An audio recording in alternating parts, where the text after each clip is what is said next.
दोस्तों आप लोगों को बता दी कि प्रदीप पांडे चिंटू जी के एक और नए फिल्म के नाम अनाउंसमेंट कर दिया गया है और फर्स्ट लुक। तो प्रदीप पांडे चिंटू जी के एक और नए फिल्म के नाम जानना चाहते हैं या फर्स्ट लुक देखना चाहते हैं तो उससे पहले आप लोग नीचे कमेंट के माध्यम से बताइए कि किन किन दर्शक लोग प्रदीप पांडे चिंटू जी के फिल्म सुपर डुपर हिट विवाह 2 देख ले बानी। नीचे कमेंट के माध्यम से बताइए। चलिए अब जानते हैं प्रदीप पांडे चिंटू जी के एक और नए फिल्म के नाम। तो प्रदीप पांडे चिंटू जी के एक और नए फिल्म के नाम बा लव विवाह।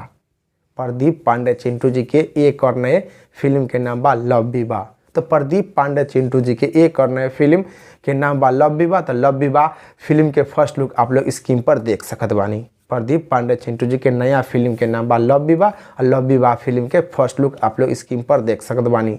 तो आप लोग नीचे कमेंट बॉक्स में बताइए कि प्रदीप पांडे चिंटू जी के फिल्म लव विवाह के फर्स्ट लुक आप लोगों को देखने में कैसा लगा, जो कि आप लोग स्क्रीन पर देख सकत बानी। आप लोग नीचे कमेंट के माध्यम से बताइए। तो आप लोग को छोटा सा जानकारी बतावे के अगर आप लोग प्रदीप पांडे चिंटू जी से जो जानकारी और आगे ज़्यादा जानना चाहते हैं तो आप लोग हमने चैनल NP7 न्यूज़ भोजपुरी के सब्सक्राइब कर दी, वीडियो के लाइक कर दी, वीडियो के एक शेयर लगा दी। चलिए फिर मिलेंगे अगले वीडियो में।